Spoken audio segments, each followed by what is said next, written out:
Hey y'all, hope you're doing well today. So in today's message, we're going to be talking about the purpose of dreams, and we're going to be referencing material from this book, The Undiscovered Self, which has some really interesting content from Carl Jung. And if you have the book, we're going to be looking specifically at pages 88 and 89, as well as page 108 and 109. So I just encourage you to grab a notepad or your journal if you have interest in taking notes. And I just hope that you enjoy the presentation. So, the purpose of dreams. Essentially, to sum up kind of what's going on here with the message and what I've read, is that dreams serve as the bridge between the conscious mind and the unconscious mind. And as far as that goes, I've struggled with, trying to figure out, how and when and where do I use the term unconscious versus subconscious, right? Because it kind of seems like it should just be either or. Either you're conscious of something or you're not. So it's like, why do we have this middle layer? And on what little bit of research I've done so far, I have actually found that Carl Jung and Sigmund Freud, they kind of use these terms interchangeably, and throughout the course of history in the field of psychology, it's not uncommon for professionals to actually just use the term unconscious to represent both. So I just want to put that out there. If you did try to determine a differentiation, which I'm sure there is one, depending on your perspective and your theories and research and stuff, right? But I would just say the unconscious would just essentially mean, what we're totally cut off from, just totally repressed stuff. And then the subconscious would be what's just below the surface, the kind of things that we're not really fully conscious of, but they may pop up in our dreams, and they may actually be fueling our actions that are not really, our intentions, kind of like when conditioning is at work.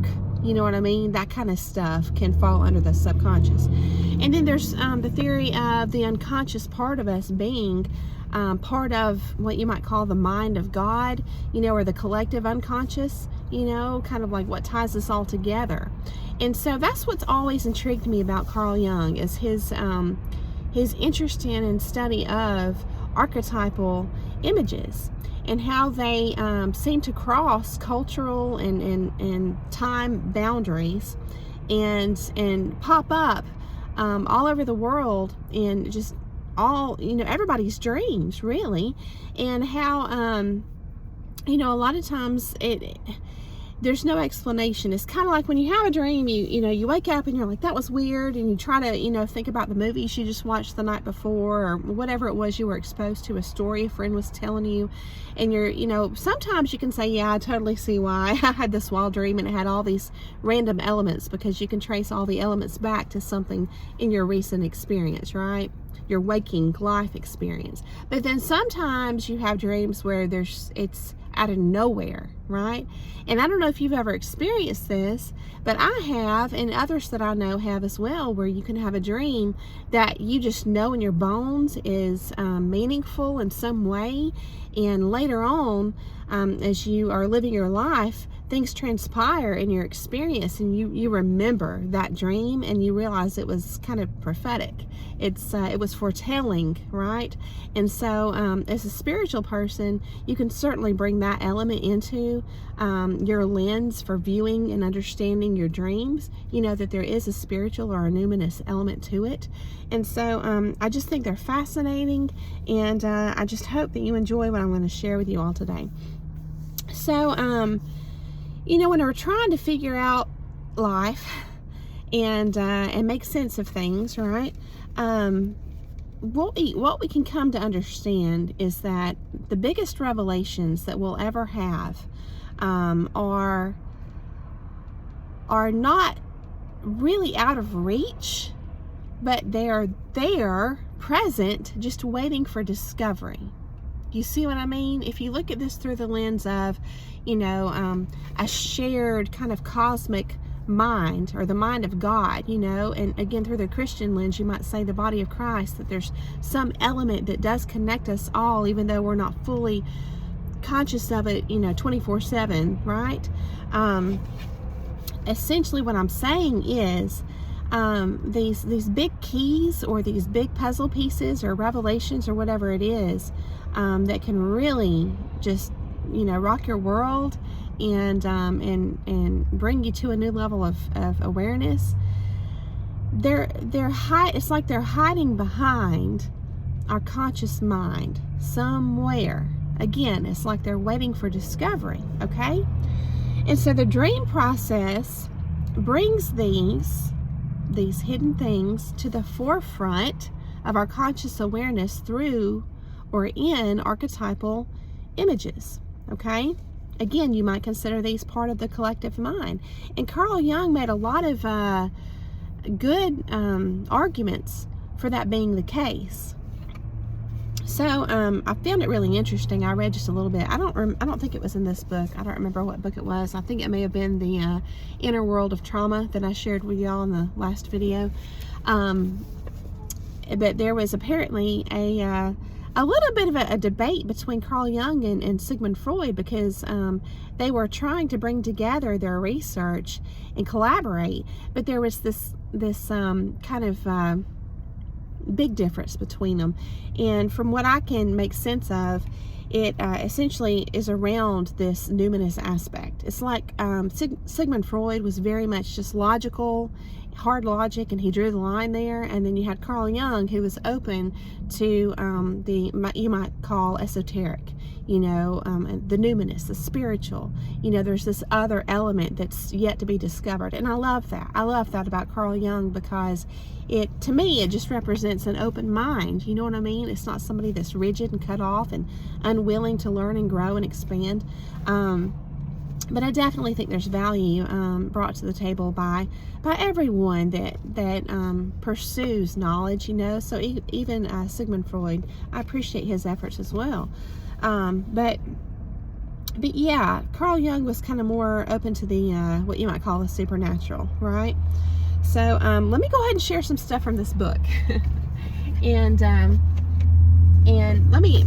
I wrote a little quote in here before I actually start reading the book. My quote is this. I thought it was kind of cool, from Mick Jagger. It's lose your dreams and you might lose your mind. I thought that was really cool.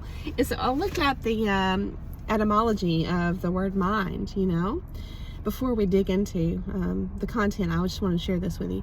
So the mind, think about this. It says that which feels, wills, and thinks, right? The intellect. And then what's really interesting, it goes into, like the Old English version, which is M-Y-N-D, from the late 12th century, actually means, and the word is G-E-M-Y-N-D, and it means memory, remembrance, state of being remembered. And that's in alignment with thought, purpose, conscious mind, intellect, and intention. And then if you look further down, this is in the online etymology dictionary, you have the Old Norse mini, M-I-N-N-I, meaning mind, and the German mini, M-I-N-N-E, which means love, as well as memory and loving memory. So there's something to be said, okay, about this connection between the present moment, where we feel like we are actually creating something in the present moment with what we're doing, what we're saying, what we're thinking, that it's new. But again, the Bible tells us there are no new things under the sun. So where is this coming from? Okay? This will, right, that we are acting from. The fact that the mind is rooted in the concept of memory is big. To me, it's important. It's very valid. And you have, and Carl Jung values myth, by the way, which I love, but you have all these old fairy tales and myths that talk about memory in some form or fashion. just in the modern day, as an example, in the Frozen movies, you have Elsa who's on this journey because she hears a call. There's always a calling, right? She hears this call, and what she finds when she gets there, when she arrives, to the cave, the glacial cave, is she's brought into the awareness of her ancestry, the memories of this her heritage. Okay, and this actually empowers her purpose and her will, everything associated with the mind. So it's just like I mentioned recently, the droplet in the sea. I think we're both individual, and we're also part of a collective, a greater whole, spiritually. And so I just hope that you find value in that information, what I've uncovered and researched, and I just encourage you to expand on that in your journaling if you have interest. So, but Carl Jung, he's all about that, that lens, and I love it. So let's go ahead and dive in, okay? So this is on page 88. It says, dreams prepare, announce, or warn about certain situations, often long before they actually happen. And I can attest to this very thing right here in my life. I wonder if you can take a moment and pause and try to recall if this has been proven and experienced in your life. This is not necessarily a miracle or a precognition. Most crises or dangerous situations have a long incubation. Only the conscious mind is not aware of it. Dreams can betray the secret. They often do, but just as often it seems they do not. Therefore, our assumption of a benevolent hand restraining us in time is doubtful. Or, to put it more positively, it seems that a benevolent agency is at work sometimes, but at other times not. The mysterious finger may even point the way to perdition. One cannot afford to be naive in dealing with dreams. They originate in a spirit that is not quite human, but is rather the breath of nature, of the beautiful and generous as well as the cruel goddess. So he's alluding to this trickster, spirit here. And I love that it's almost like what we're experiencing when we read the writings of Carl Jung is his own process of trying to work all this out and make sense of it. I love that. So he says, if we want to characterize the spirit, we would do better to turn to the ancient mythologies and the fables of the primeval forest. Civilization is a most expensive process, and its acquisitions have been paid for by enormous losses, the extent of which we have largely forgotten or have never appreciated. I love that. Yes, very, very true in actuality and spiritually, right? So it says, through our efforts to understand dreams, we become acquainted with what William James has aptly called the fringe of consciousness. What appear to be redundant and unwelcome accessories are, if studied more closely, the almost invisible roots of conscious contents, i.e., their subliminal aspects. They form the psychic material that must be considered as the intermediary between the unconscious and conscious contents, or the bridge that spans the gap between the consciousness and the ultimately psychological foundations of the psyche. The practical importance of such a bridge can hardly be overrated. It is the indispensable link between the rational world of consciousness and the world of instinct. The more our consciousness is influenced by prejudices, fantasies, infantile wishes, and the lure of external objects, the more the already existing gap will widen out into a neurotic dissociation and lead to an artificial life, far removed from healthy instincts, nature, and truth. Yes. To me, that's exemplary of a person who is totally materialistic, like a narcissist that's, can never be satiated and satisfied. they do have that artificial quality to them, don't they? Right? And it's almost like that virus, that spiritual virus is attempting to spread, onto us and infect us, where we're just, that life force vitality is stunted, within us. And we're cut off from what he calls our healthy instincts, nature and truth. We're just shrouded in this fog of deceit, unfortunately, right? It says dreams try to reestablish the equilibrium by restoring the images and emotions that express the state of the unconscious. One can hardly ever restore the original condition by rational talk, which is far too flat and colorless. I agree. But as my examples have shown, the language of dreams provides just those images which appeal to the deeper strata of the psyche. One could even say that the interpretation of dreams enriches consciousness to such an extent that it relearns the forgotten language of the instincts. I thought that was really interesting. So, it's when we're able to bridge this gap, as he says, we're able to bring these deep truths that are represented in our dreams through these archetypal images. We have to do the work. It's kind of like the opportunity is presented to us, and we can either brush it off and turn away. I'm reminded of Bruce Almighty, in the very beginning of the movie, where he's driving, and he's so frustrated, and he's just, like asking God for a sign, and there's signs popping up around him all over the place, and he just goes right past them, flies right past in the car. And I kind of think of it that way. I feel like it's there if we want to see it. If we want to have the eyes to see, you have to first want to have the eyes to see, right? And then when you see, there's more work to be done beyond that. So it's making sense of. It's like it's an invitation, right, to reconnect to our spirituality. If you consider the etymology of the word religion, right, to reconnect, right, to remember, like in the Lion King, remember who you are. It's we're part of a greater whole, and it's just an invitation, right?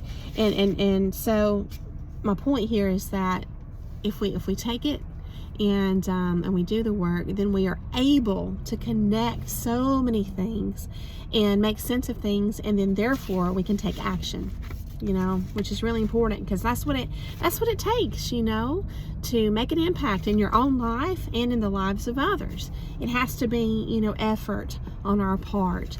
And so all right, let's go ahead and jump to page 108. I love this. He explains that to break down the word archetype actually means from the Greek arche, I think A-R-C-H-E, means origin, and then you have tupos, T-U-P-O-S, which means blow or imprint. So an imprint, an archetype that we experience as symbolism in our dreams, right? And also literally, if we're reading, stories and looking into myths and folklore and fairy tales, right? These archetypes are an imprint from our origin, right? So just a symbol from, you might say, the mind of God or the collective. He says, my views about the archaic remnants, which I have called archetypes or primordial images, are constantly criticized by people who lack a sufficient knowledge both of the psychology of dreams and of mythology. So many people dismiss, myths as just total, falsehood and irrelevant, right? But here we have, proof. He's essentially providing us proof of the importance, right, of dreams and mythology. He says the term archetype is often misunderstood as meaning a certain definite mythological image or motif, but this would be no more than a conscious representation, and it would be absurd to assume that such variable representations could be inherited.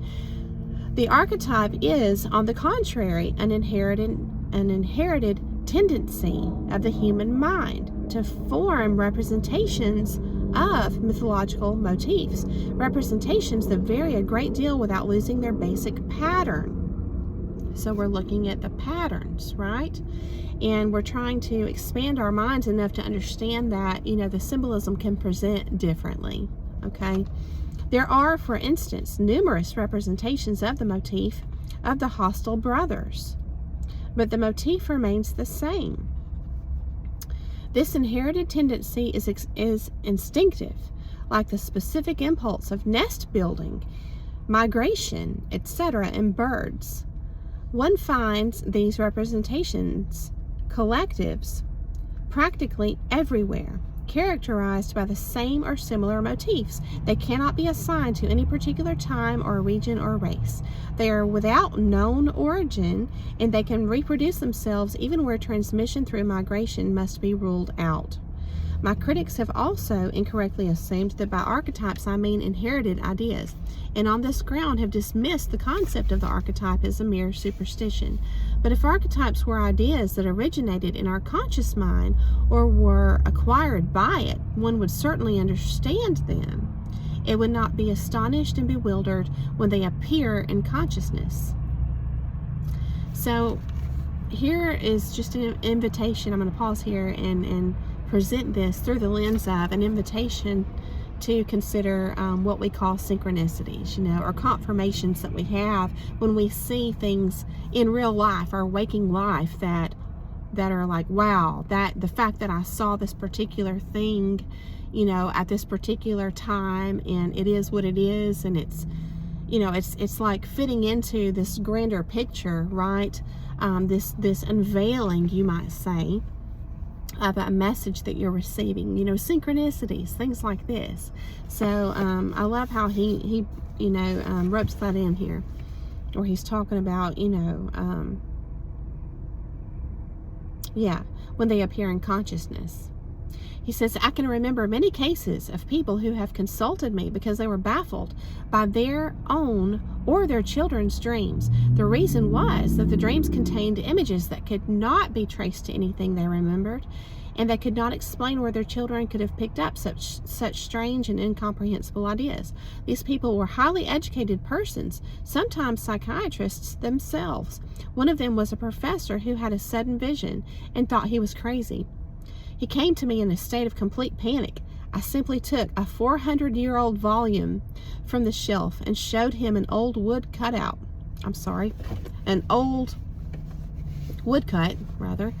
that depicted his vision.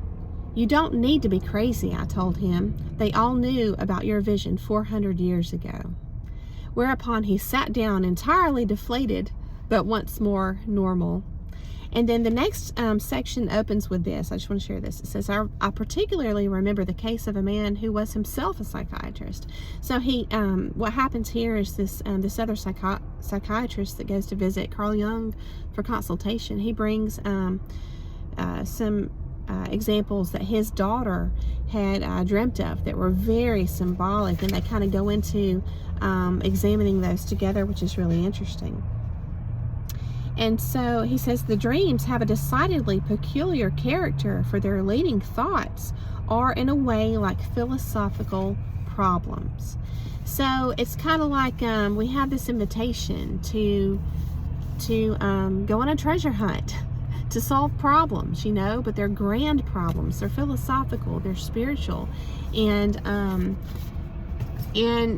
they're this connection that happens between the conscious mind and the unconscious mind, or the mind of God, or the spiritual realm and the physical material realm. It's that process of connecting the two that presents itself as just really magical moments in our life. Miracles, synchronicities, revelations, aha moments. And that's the fun part. It's kind of like that old saying, it's not the destination, it's the journey. And so it's a journey of discovery. And I just hope that you are inspired by what I shared with you today to examine these concepts further, and to I hope that I've sparked some interest in some particular routes to take on your journey with regards to being curious about the spiritual realm and the fact that there is more than what meets the eye in this human journey. So I thank you so much for coming along to hear the message. I hope that you have a beautiful day, and I'll see you again very soon.